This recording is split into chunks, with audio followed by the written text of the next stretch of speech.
Welcome to my channel जार ना होची मॉम्स किचन। वर्तमान खरा दिन आसिला निज को हाइड्रेट रखिया चलतु आज आम बनवा राबिड दही लस्सी। एठी देखंतु मु राबिड बनवा पई नेची अल्प किछि चीनी को देइछि।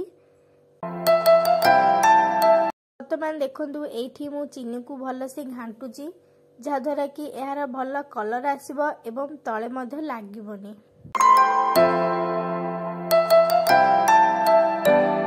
वर्तमान देखंतु एठी यार कलर आसीगलानी। एठी देखंतु मु कंचा क्षीर को देउची, आपण माने चाहिले सिजा क्षीर मध्ये देई परिबे। देखंतु एठी मु क्षीर देला परे परे ही घांटुची नहले तळे लागी जिवो चीनी गुडाक। ठीक गैस को हाई फ्लेम रे रखी फुटिबा पई छाडी देउची। देखंतु फुटी गलानी क्षीर, मु गैस को स्लो करी देउची। वर्तमान देखंतु एठी सर पड़ी गलानी, मु सर गुडा को साइड कर देउची एवं एहा को भल से टिके घांटी देउची जहा द्वारा कि तळे क्षीर लागिबोनी।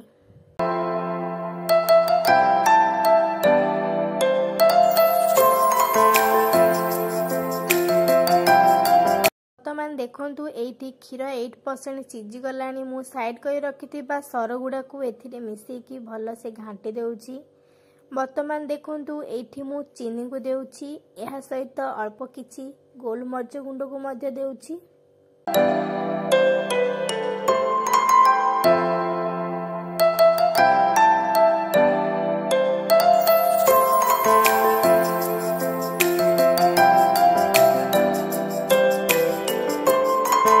वर्तमान देखंतु एठी हमर राबिड प्रस्तुत हो गलानी।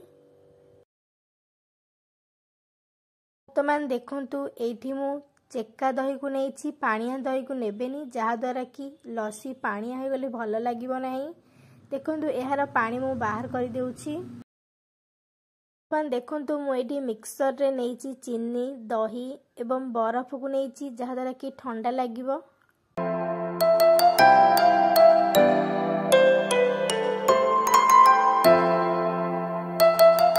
वर्तमान देखंतु एठी मो ग्राइंडिंग करी रखिथिबा दही को देउछि एवं किछि ड्राई फ्रूट्स को देई मो लस्सी प्रस्तुत करूछि। आपण माने चाहिले आपणक स्टाइल रे लस्सी प्रस्तुत करि परिबे।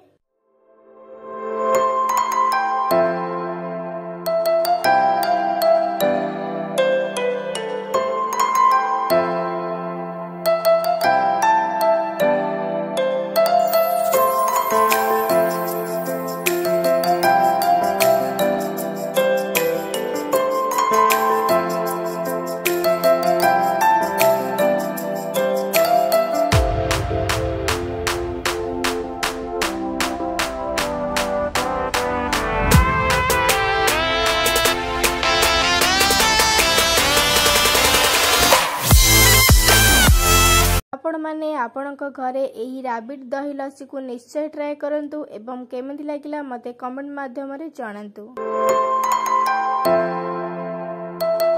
Thank you for watching. Please like, comment, share and subscribe.